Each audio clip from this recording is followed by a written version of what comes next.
3 चरणों की वोटिंग ने किया मोदी को बेचैन, इसीलिए खुलकर मुसलमानों का जिक्र।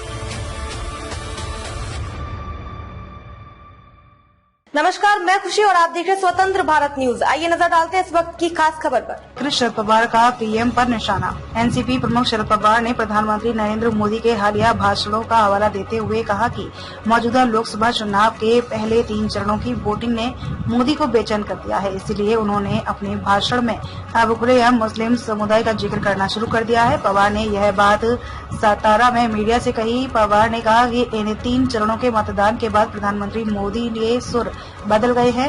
मोदी अपने भाषणों में खुलेआम मुस्लिम समुदाय का जिक्र कर रहे हैं। उन्हें लगता है कि सांप्रदायिक विचार लाने से स्थिति बदल जाएगी, लेकिन मेरा मानना है कि उनकी पार्टी में कुछ लोग सोचते हैं कि जैसे जैसे मतदान के चरण पूरे हो रहे हैं, उनका पद खतरे में पड़ता जा रहा है। जब मीडिया ने पवार से उनकी पार्टी के कांग्रेस में संभावित विलय के बारे में पूछा तो पवार ने कहा कि उन्होंने कभी ऐसी कोई टिप्पणी नहीं की है। हाल में एक अखबार ने पवार का इंटरव्यू छापा था, जिसमें उनके हवाले से कहा गया था, अगले कुछ साल में कई क्षेत्रीय दल कांग्रेस के और करीब आएंगे या उसमें विलय कर लेंगे। इस बात को स्पष्ट करते हुए पवार ने कहा कि हमारी पार्टी एनसीपी का उदाहरण लें।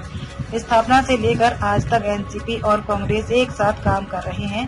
दोनों दलों की विचारधारा महात्मा गांधी और जवाहरलाल नेहरू के आदर्शों में निहित है, इसलिए कांग्रेस जैसी विचारधारा वाले दलों का साथ आना और एक दूसरे के साथ अधिक निकटता से काम करना कोई आश्चर्य नहीं है। अजित पवार के आरोप का दिया जवाब।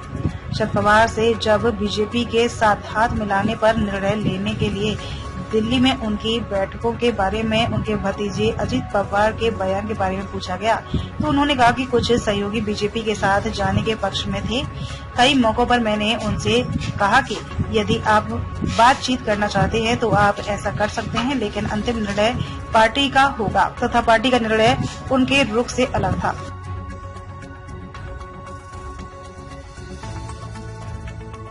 अब तक के लिए बस इतना ही। फिर होगी आपसे मुलाकात ऐसी एक और खास खबर के साथ। तब तक के लिए नमस्कार और देखते रहिए स्वतंत्र भारत न्यूज। ऐसे ही लेटेस्ट अपडेट्स के लिए हमारे चैनल स्वतंत्र भारत न्यूज को सब्सक्राइब करें और तुरंत नोटिफिकेशन पाने के लिए बेल आइकन प्रेस करना ना भूलें। यदि आप हमें फेसबुक के माध्यम से देख रहे हैं तो हमारे पेज स्वतंत्र भारत न्यूज को फॉलो जरूर करें। धन्यवाद।